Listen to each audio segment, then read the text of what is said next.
This title is narrated with virtual voice, computer-generated narration for audiobooks. Brion Gysin. His name was Master. By Genesis P-Orridge, Peter Christopherson, Carl Abramson, Kathleen Gray, and Paul Hampshire.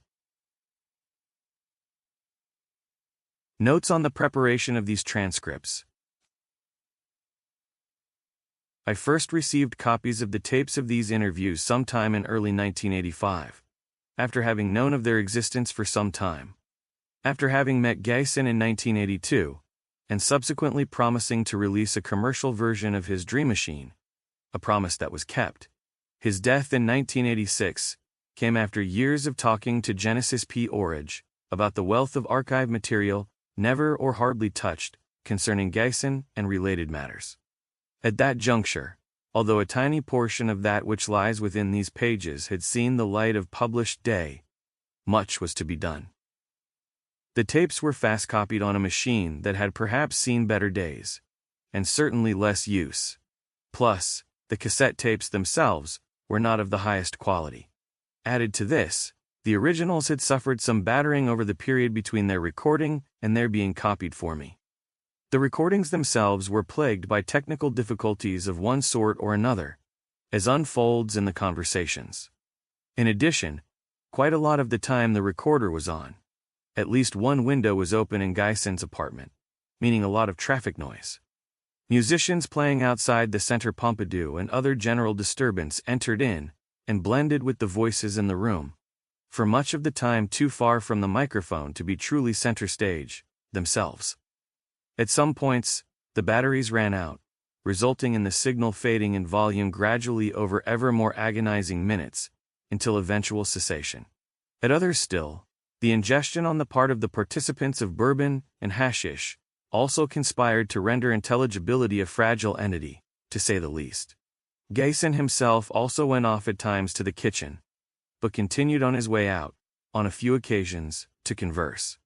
On one occasion, which has taken nearly 30 years to properly decipher with the aid of very sophisticated software unthinkable in 1986, it was discovered that Gysin was not saying that William Burroughs had shot his wife intentionally.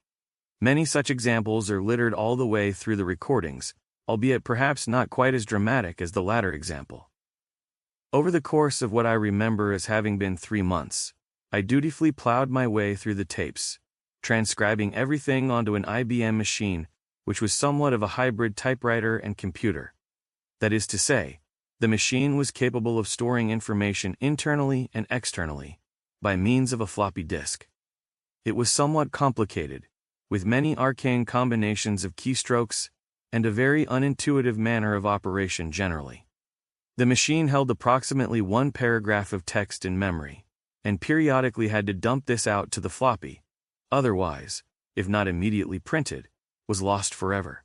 At the point of having transcribed approximately 380 printed pages of the material, one fine evening in a basement in Amsterdam, I hit the wrong key combination.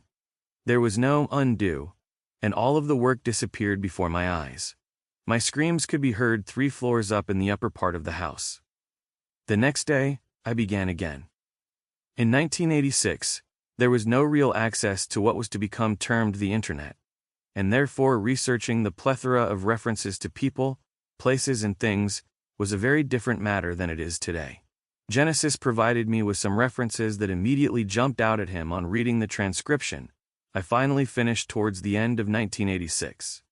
But many of the clarifications and identifications that you have before you now are the result of a great deal of perseverance, as well as some blind luck, coupled with access to references and databases unthinkable at the outset of this project. To be factored in here is the fact that although one might be familiar with much of what was being said, many of the names were only known to most people as things they had read, and never heard spoken.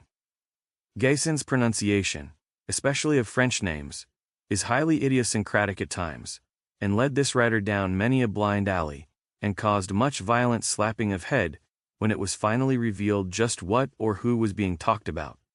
That having been said, some names remain impervious to inquiry, and Gysin is no longer with us to be questioned about such matters. In almost all cases, however, these references are passing. To keep listening to this audiobook for free, click the link in the description. It will take you to a free Audible trial where you can listen to this and many other books for free for 30 days.